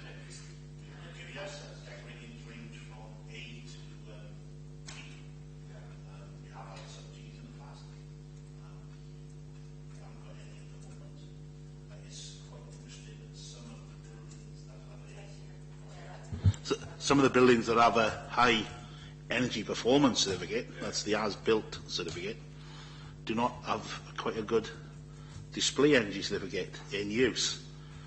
New schools we find are like that, and primarily because a lot of the education is now done in an electronic basis, iPads and other equipment. That's not to say it's not a bad thing, but it does show that, you know, things, how you change things affect other things. One of the other national lists that we mentioned earlier, the SALEX Fund, there's 115 national across UK bodies that use the SALEX Fund, and currently we are number 3 on the list of 88.49% of our funds being utilised efficiently.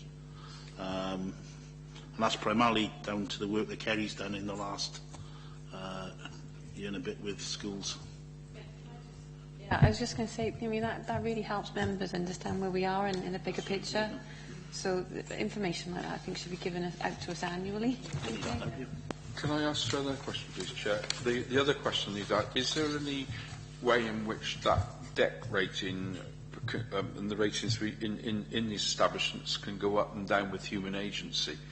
And whether people make it better or not, or is it all down to the mechanical efficiency of the buildings? Electrical efficiency. Obviously, people affect. A deck rating is based on the actual energy consumption on a building, and that obviously can be affected by individuals.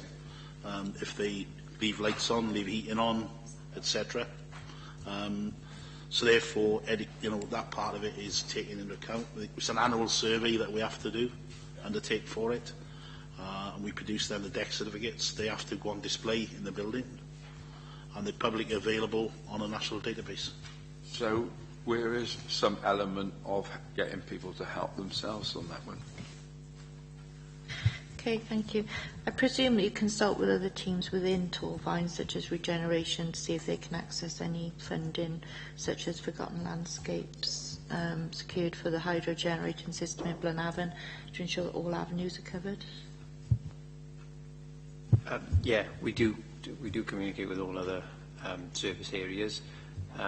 Regen's a little bit different one for me because it's with we were looking at buildings essentially. And although we've got that separate area where we look at renewables, what we can do around solar hydro, I know Alan's been talking with Andrew Osborne and you around, what was the programme he's working there? Can't remember right now. It's the integrated environmental, but also we've been innovative environmental plan, but also we've had tentative discussions around the British site. What use of renewable energy could potentially be used there from information that we've gathered over the years and for whatever reason hasn't progressed, but we've still got the background information. Yeah, it's just be useful if they have got any funding that you could tap into them within Regen. Okay, last question, I think. Leave it on funding. I know you've touched on it, but can you talk us through the expression of interest submitted to Welsh Government, including how it works, timescales, payback methods?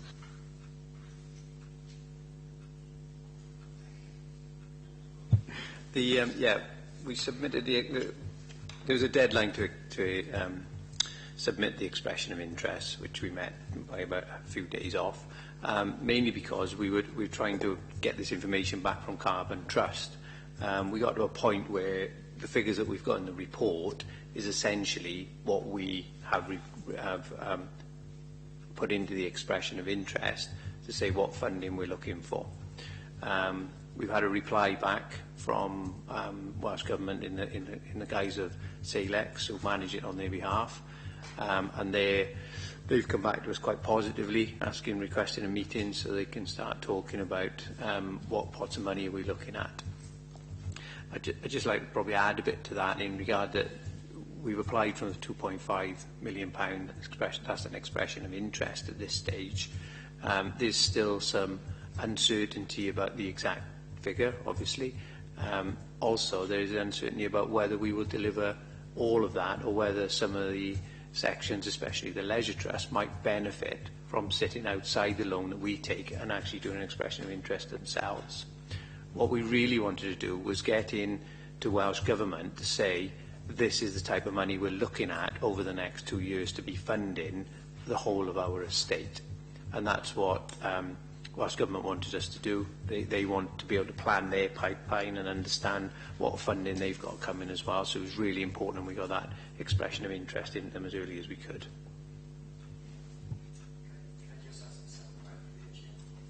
Thanks for that, Paul. Now, you mentioned the 2-year timescale. After that 2 year, are we able to apply again the following year? We can apply as many times as we like if the funding is there. As we've borrowed money, as I've said before, for street lighting projects, I think we're just putting together now our 5th bid for a report to see if we can bid for another tranche of street lighting money from the Welsh Government. So, the 5th bid, in how many years is that, Alan? 6 years. Welsh Government, we met with John Oates, who is the official who looks after the funding elements for the Welsh Government in the energy portfolio for Leisure Griffiths, and obviously we met with him face to face, and he was able to give us then the indicators and indications of what funding we could potentially get and go for. He's very keen for us to engage with it. Okay, thank you. Well, winding it all up now, I just want to know if there's anything you want to talk through, your next steps, or what projects that you want to concentrate on next. I think we've probably covered quite a bit there, Chair, but just to reiterate, well, we're at the viability stage, really, and looking at what projects will be the ones we want to take forward. We're focusing on the schools first, essentially because of timescales. We want to try and hit the summer holidays with work. We've still got a fair amount of consultation to do with some of the other service areas, especially Leisure Trust, because I know we've had initial discussions with them, and that was quite positive, but we need to put some meat onto the bones around that as well. And with recent conversations with Carbon Trust, we're finding there may be, and it's a big maybe, but there may be grant funding available for the Leisure Trust that we can't get, so we're going to explore those options as well to make sure we're covering everything fully as we can. After that, we've got a project that we're looking at the SRS. That's one that we'll probably want to move on relatively quickly, and we've got to sort out the funding package with the service areas internally. And then we should be on our way, shouldn't we? Yeah. Okay, thank you. Okay, yes, Sorry, Chair, just to add, I think the approach that the Council is taking at the moment in terms of, I think you referred to single technology or building approach earlier. The building approach is one that hopefully we'll get good rewards out of. Seems an excellent way to target reducing energy efficiency across the asset. And of course, I should have said earlier in response to Councillor Morby's question that much as Nigel is involved in the budget, members obviously approve it. Thank you, Chair. Yes, I'm sure we'll take that on board as well, so thank you very much.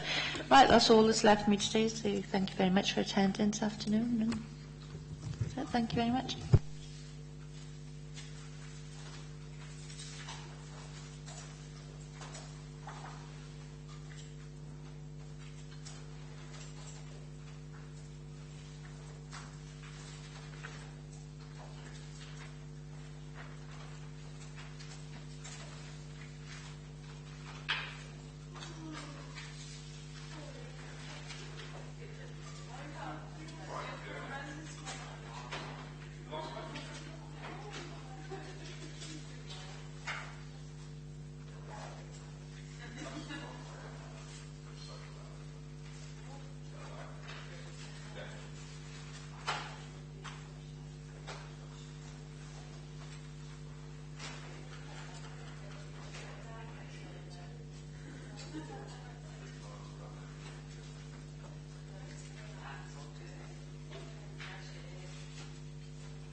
Okay, right. We can move on now to recommendations. Kath, do you want to come in and...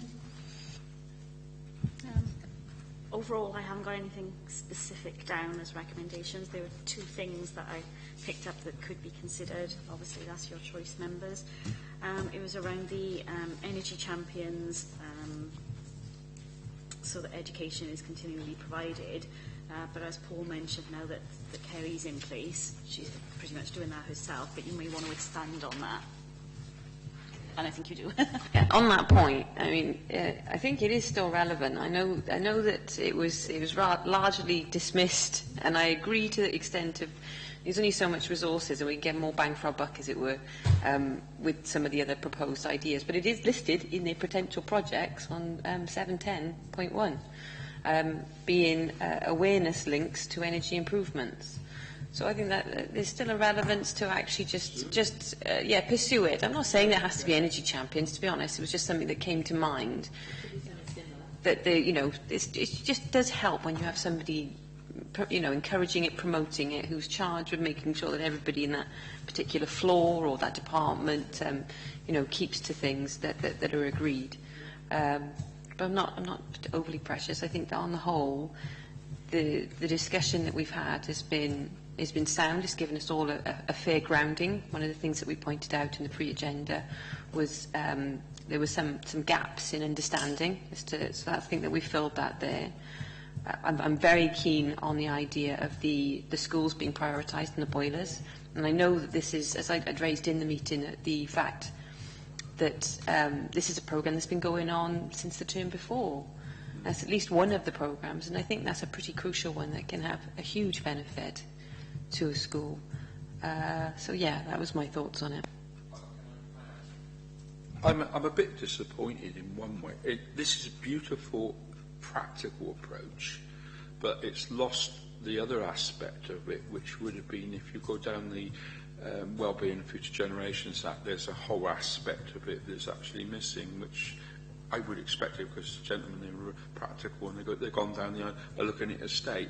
There is aspect within the council which we've lost there, but as this is about council buildings, there's winning the hearts and minds of people, and you've got it with the schools, you've got it with the staff. I'm sounding like the resources chair, aren't I? But that side of it's gone, and there's some you've pointed out with your education side of it, that needs, somehow or another, we need to get that back. Probably this is not the right scrutiny to do it, but that side of it needs to come back. What I would suggest, as a practical solution around some of it, is what I said about community councils. They've got the money, they've got the will. Well, we could recommend that, but Steve did say that they do it in constant talks with them. No, so we could just recommend that they continue working with community councillors. The other aspect of this as well, because there's a little bit of outside interest in it as well, as the community halls. They should have put a thing together. I think they need to be a bit more proactive in working with community halls, because there's some turnover for the department in working with community halls, not just putting a sheet together. I'm a little bit more.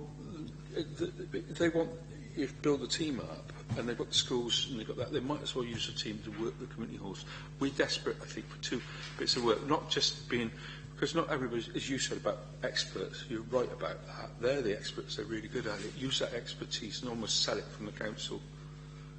Okay, one of the things I'm worried about is that if we are missing any aspects of the Future Generations Act, how much of it is applicable to this? I think we need to drill down and focus on the very specific scrutiny outcome that we have here. Yeah. And in terms of community halls, as I'm a big fan, as most of you would know, but I know that the movement is that as many community halls as possible could be independent of the council and manage their own estate. Yeah, but they're not. They're maintained by the community halls. But that's not for all of them. But that is the intention, is that as time goes on, as each community hall committee become more capable, that they would then take over, and sustainable, they would take over and manage that themselves. That's what my understanding was. The ones I'm involved with still in the sort of halfway house, and while we still got the engineers involved with it, I'm just think there's a buy-in there with their expertise. And all I'm suggesting is that we make that as a recommendation, that they go ahead with what they suggested. I'll do that. I'd only say that, sorry Stuart, only on that point is that they're, again, limited resource. I think schools are a great place to prioritise, and lighting, I mean, all down that list I can see is that they're great places. It's not that I'm against community halls being on that list, but if we're tasking our officers to go off with what limited resources they have and how to focus them as much as possible, I think we will get more bang for a buck by focusing on the schools. The direction of travel with community halls is away from the council and into the community. Part of the rationale for that is that non-council management actually enables funding to come from other avenues which we can't access. That's not to say we shouldn't have advice to community halls from those experts to to prompt them to pursue that. But yeah, well, they've already, no, so that's why they sit outside of the Welsh Government funding. That's exactly the point that's made, and we do access that.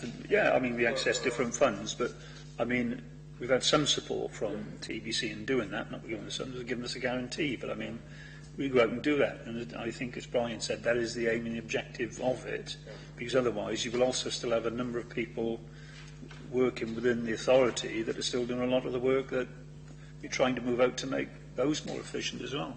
But all I say about, sorry, Stuart, a minute. All I say about community halls is 20 of them. They're quite a big estate, and if they operate in a block, they can get a lot with a grant and something like that together. And that's all I'm saying on that. I don't disagree with what you're saying. But no, I mean, we're looking at funding resources, and on these community halls, I mean, you've got to think as well, a lot of councillors are on those halls. They are. So, I mean, you can always tap in and access and raise, you know, awareness of this anyway.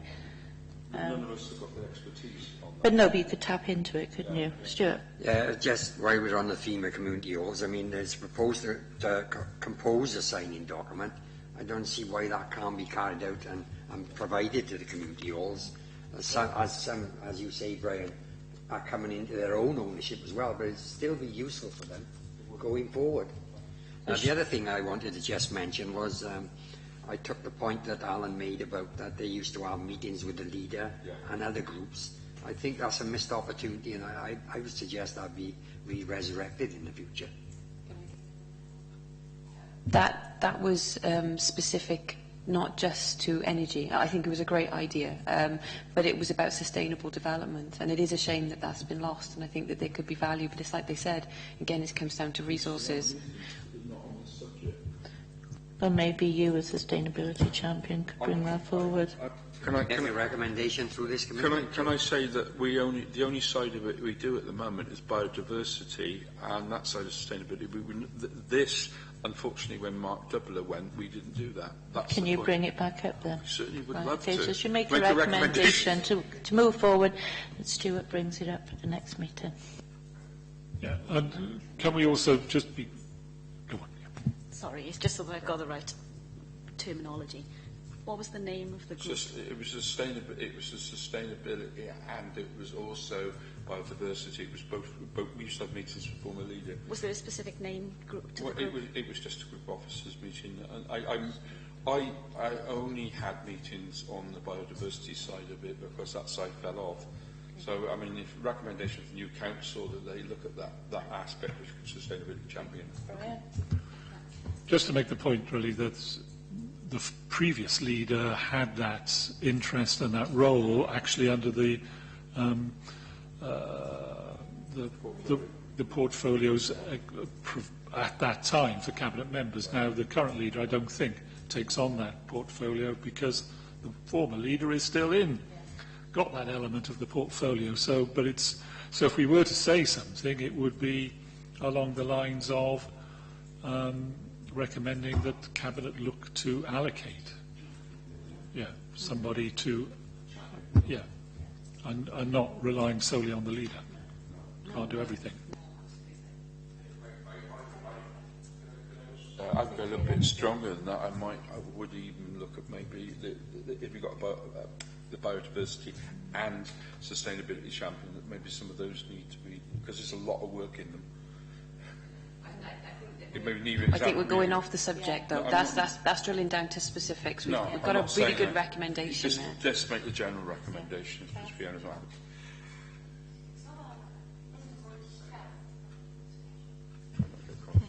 The only other one that I had, I'm not sure whether it's just a request for data or a recommendation, was the grading of performance issues such as the DECs, members receiving on an annual basis, but that could just appear in the minutes as an action point. Just depends how you want to word it. That was mine as well. I like that idea. I think that it educates members. Before I came into this meeting, I didn't actually know how well we were doing. I knew from previous years how well we were doing with certain elements, but to hear the specifics, especially with the lighting 3rd out of 150, was very reassuring as a member. And obviously we know that tables and levels give us an indication as to perhaps how poorly we might be doing in a particular area. So I think that the more we're empowered, the better. Can we just add that the really good stories like that shouldn't only be notified to members, it also ought to be in Torvine communications to the public. Success that Alan alluded to over a five-year period, that is a success story that needs to be spread out, isn't it? It hasn't got out there, is it? And I mean, also the work that Kerry's done in a short time. In a short space that's, of time. you know, really good. The other thing I was going to say is, in relation to Kerry's role, perhaps trying to tie up, that was a recommendation made by Resources last time before it became a cleaner portfolio. Is there something you want to say about the fact that, you know, you're pleased that that recommendation was taken on board and you note the good work that's being done? Because, that would be a good idea. you know, that follows through. Oh, obviously not. I wouldn't word it that way. The cleaner community has highlighted the good work that Kerry's done.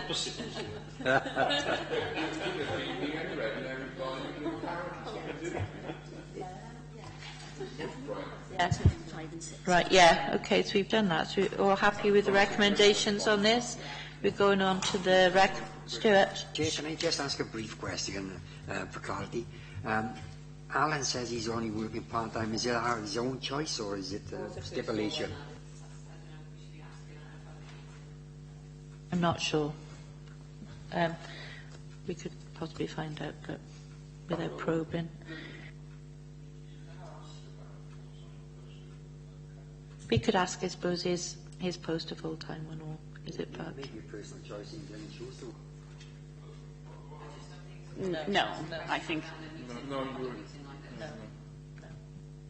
Okay, right, so we've done that. Everyone happy with the recommendations on that agenda item? If we go back to the beginning then when we did 6 and 7, the recommendations there. Okay, if we just go back to those, the only thing really that I picked up on that I felt that all of you felt quite strongly about was that you didn't want things that hadn't already been carried out to sort of lose momentum when the new council, comes into force in May. So it was around the fact that none of the work with between exec member of neighbourhoods and education had taken place. You don't want to lose that. And if the executive member doesn't have time to do that prior to the new council being reinstated, is that is carried on. And also, but I don't think it's a recommendation because it will be dealt with in visioning anyway, the integrated transport unit. It can be put down as a note for consideration, but obviously as a group, depending on what comes through in visioning, which will be probably, I don't know, July or September, that can go into the pot to be considered then as well. So are we not looking for any items for the next meeting? Then? No, because we won't. Which, sorry, that was down on the agenda. Oh, yeah. I think it's just automatically on there, but as we don't know when the next meeting will be, and we won't have carried out visioning, obviously there's nothing to talk about. No, I do have a. No, it's just that I do have a point that relates to this, and I think it's not across everyone. It's not, I think, maybe a total major issue, but I think it would be good if the reports that we get in future and when we make recommendations that we do actually get some real time scales. Because some of the replies are very nebulous and it drags on and drags on. I know, for instance, in transport there was an issue around Blaenau Gwent and whether they were willing to come and talk to them. So I'm not talking about that being the department itself dragging its heels. But I think if we had a number of actual dates on there, if they can't achieve them, fine, then they just write and tell the committee we can't achieve this and there's a different time scale. I mean, different pressures come on and off, but it would be good to see when that was actually going to happen rather than maybe sometime in the next financial year. For your information, I sat on the resources meeting last week where they looked at the update on recommendations, and that very recommendation was picked up there as well, that it's not always definitive timescales. It's very much this year or next year, but no specific dates. And members there felt that they would rather have a date and then be told the reason why it hadn't been made than nothing and not know where they're working towards.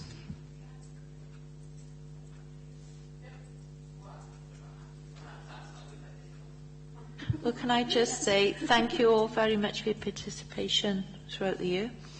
This is our last one now this term. So hopefully we may be back. But no, just thank you for it. It is much appreciated, the work that you all put in. So thank you. And that's the end of the meeting. No, it's not nearly the end of the meeting. The exemplary way in which this meeting has been chaired over the year also ought to be noted, I think. Thank you very much, even though I Despite- did go add a bit of a blonde moment earlier on.